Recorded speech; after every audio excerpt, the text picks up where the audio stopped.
Assalamualaikum, jumpa lagi.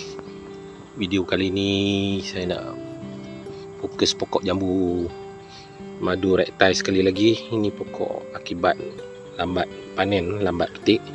Ini saja yang dapat. Itu pun ini 50%, 40% saja boleh makan kot. Ini sudah busuk. Patolnya ulat, lalat buah mungkin juga sebab masa kecil saya lambat balut. Ni dah tengok dalam dia, dalam ni buruk dalam ni buruk.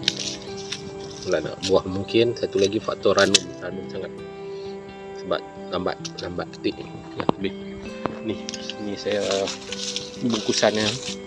Bungkusan saya tak terfikir nak buat video. Ni sayang ni besar buah. Habis lambat panen, saya lambat masuk kebun. Lambat masuk kebun beginilah akibatnya. Sempat panen 2 sekali dah dalam video sebelum ni. Panen sekali. Ini lalat buah okey dah. Lalat buah banyak terperangkap kat sini dah. Ini faktor lambat. Ini ranum punya jadi busuk lah. Busuk ni ada 1, 2, 3 lagi. 3 biji lagi. Dah habis dah. Banyak dah. Busuk.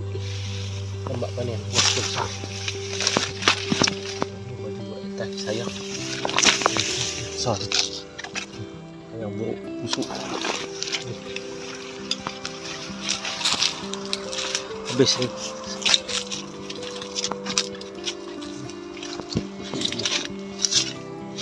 Pokok rendah dia. Ni pokoknya. Ni. Pokok 15 tahun. Oh, ni jadi macam ni. Ini ni. Dia lurus, dia busuk.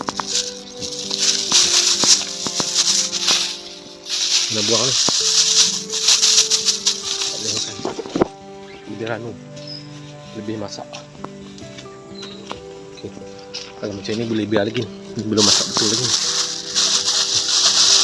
Kecil ni. Belum lagi merah betul-betul. Ni pun yang lebih ranum. Bunga baru pun keluar lagi. Bunga baru boleh keluar lagi. Okey, jambu madu rektai.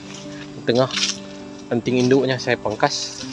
Saya tinggal yang tepi-tepi saja sebab senang kita nak urus, nak balut dan lain-lain. Kalau kita biar dia rendah ni. Dia rendah saja. Dia tak menjulang ke atas sebab pangkal utamanya saya dah buang. Pokok 15 tahun. Jambu madu rektai. Apapun ini bukan rezeki saya untuk kali ini. Ada lagi tapi puas makan lah. Ni ada sini pun tak pasti berapa persen ni makan. Ok, itu saja kongsian akibat lambat panen, lambat petik buah jambu madu rektai. Ok, jumpa lagi. Assalamualaikum.